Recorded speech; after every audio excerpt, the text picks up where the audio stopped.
guys, Jill here. Today I wanted to show you a card featuring the Fairy Friends stamp set from Fawn. So first I'm going to start using Distress Inks on this circle, and I'm using Stormy Sky, and I'm rubbing it onto the circle starting off of the piece of paper with my mini ink dabber and rubbing it onto the circle. That's the key to it. And so after I use that first color, I'm going to go on to using Cracked Pistachio.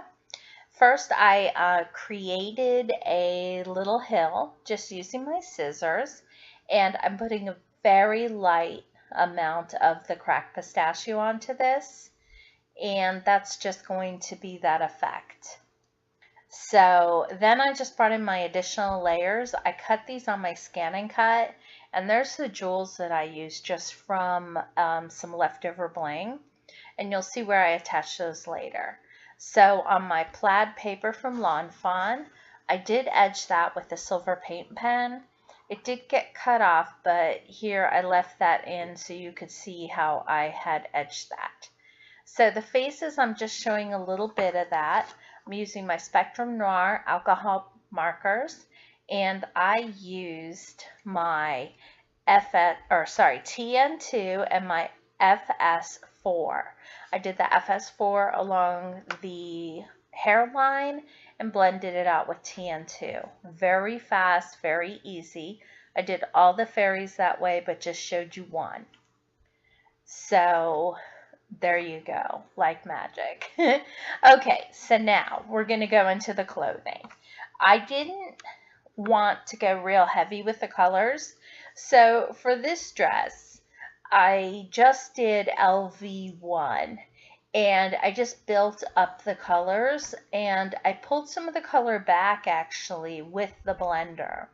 And that way it looked like I had a variation of color there by adding it in and pulling it away. It did take a few steps, but I got the look I wanted, and then I added it to the scarf. Some of these colors weren't perfect blends together. You'll see later, like the purple and the maroon, but in the whole scheme of things, it really truly didn't matter. So I believe I said that I show the colors up in the corner, but that's just the LV1 in the blender. Next, we're going to go into two of the new Spectrum Noir colors, which is the AP1 and the AP3. I love these colors. And I'm also using some of the blender here, mostly to clean up my mistakes. Now, while I'm using this, these are real simple blends. There's not a lot of feathering here until we get into the hair. It's just blending. You know, you lay in your dark color, then your light color, and you mix those out. I rub it off on the paper there so that the marker color is lighter, and I use the blender to clean up my mistake. Now, all of these images I stamped with the Simon Says stamp Intense Black ink. It's Copic and obviously Spectrum Noir friendly, which is an alcohol ink. And I like using this one more than the Memento because it is a darker black ink. And it's really crisp. And then after I stamp this, I use my Spectrum Noir paper. It is my favorite. And then I put these into my Scan and Cut and cut them out. I find that way I don't need the die cuts, and it's really fast, really easy to have them all done. And so you saw I colored the dress, the mushroom, the door, and of course it wasn't the scarf, but it was the little I think they call it a hand muff on the one fairy. So so now at the door, again, this is where I'm going to wipe off some of the color so you can see the gradation of color. And the fairy house is cut out. Sorry, I had to take a second there just to see. if it was to also cut out. Then I just took a little bit of tape and I taped these onto these sheets of paper so that obviously they weren't flying all over the place. Now I'm just going to do the little stovepipe. I did it with the two colors you're seeing. They're the two grays. And then I came in and did the lights in the windows. Just for continuity and ease, I'm using the same two yellows that I used on the hair. So the CT2 and the CT4.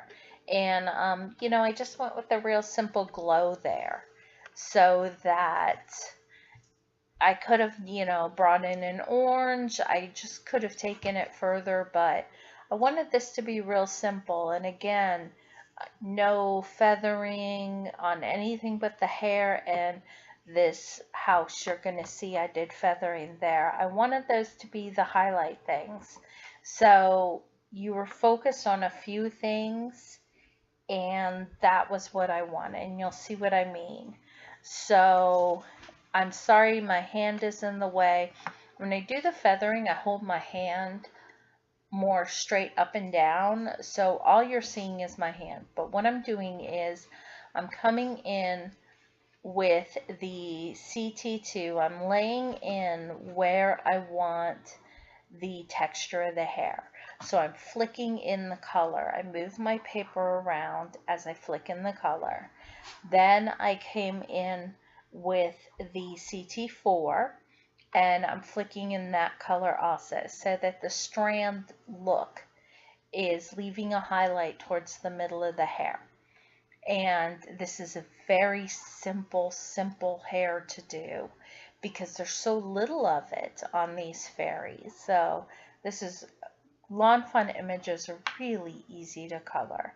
And this is really sped up, but it did not take long at all. And I had a lot of images to color on this. And my camera cut out coloring of the presents and the wand, but you can imagine how easy those were. So then I come in with the TN3, and that adds in just that little tiny bit of brownness. Now you'll see I have some brush tips on my Spectrum Noir markers. I added those in after the fact, but the new Illustrator markers all have brush tips on them. I have purchased several of those and I am loving them. And I've just done a color chart with them, but I'll be telling you guys more about those because I love them.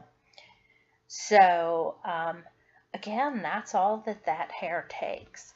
So if you're just doing a few images, it would be like no time at all to color these. So there's those colors. So next we're going to do the wings. And so those are the blues. And that is the BT2, the BT3, and the BT4. And again, really easy, just a little bit of flicking of color. And I put a little bit of snow on the top of that mushroom, and I only used two colors. But so yeah, I just flicked a tiny bit of color into those wings, and I didn't flick the same color. What I'm trying to say is I didn't put all three colors in each set of wings. I put different of those three in different wings. So it, wasn't consistent. And I do believe that I added blender to one or two of them just to kind of push the color back. And I had thought about, oh, see, I was wrong about the little muff. I added the blue into that little accessory there in her hand. So here's where I definitely added the three colors, was to her little dress. And again, you can get away with 1, 2 colors, but I just was having fun using all three of those colors because these images are just easy to color. But things like the blues, they're, you can just add a few more to them, and I have a lot of the blues. And the that maroon color, the AP, at the time I had these, there was just a 1 and a 3. Okay, so now we're going to come in and color the little fairy house. So I use the RB1, RB2, and RB3. And these are new colors. Now I wanted to give a little bit more of the wood look as opposed to just a flat blended color. And there's nothing wrong with a flat blended color because that's fun too. But I just kind of experimented and played around with this. I'm not totally happy with it, but I really think it came out fun. And I have a closer picture of it at the end, as well as the regular picture. So I just pretty much flicked in color here and there, and just came in light with the pen. And so you can see I came in with the darkest color. I do have the brush markers on these, or the nibs. And again, these are going to be available in the Illustrator pens with the brush nibs already on them, which is a nice feature. So I came in with each of the 3 colors, adding a little bit more with each color. So I added a small amount with the darkest. So then with the lighter colors, each time I came up a little bit further, and it lightened it each time, that darker color. So you can see it kind of blended the darker color as you went, and you don't want that in the end. So you're gonna want it, or at least I want it, to come in a second time. So I did come back through with the darker afterwards and darken up some of those again. And then I colored in the roof and the footstep there. And when I came back over those the second time, I was totally out of frame, so I cut that out. So putting the card together, I didn't do a very good job of showing it, so I'm really sorry about that. And what I did was I just took my Tombow Mono Multi-Glue, and I glued each of the pieces together. I didn't use any foam tape. I did mail these cards out, so I kept it very flat, and when I put too much on, I kind of spread it onto the other piece. And the base of the card is a We Are Memory Keepers circle that is lacy, and then I kind of show you how I put a circle behind it, and it's a circle the same size as the plaid circle, and I just scored along the top of it, and I do show you how I score that part. And when I scored it, I then put that on the card as the base, and so it kind of sits up on the base, and so you can sit it up like a normal scored card. But I didn't do a very good job of showing that, and I have sent these cards out, so I'm sorry about that. I didn't realize that. I thought it was all on film, and I had sent them out. But the We Are Memory Keepers is the nested dies called doily circles. So I really had used those also for Thanksgiving, and I wanted to use them again. So that's how the card came out. You can see the spare fairy, she went inside the card. So I use these as Christmas cards, and here I show you how I set it up in my Misty. I used the Misty grid, and I lined everything up in there so it said we wish you a fairy Christmas, and I used my blue archival ink and stamped it on there.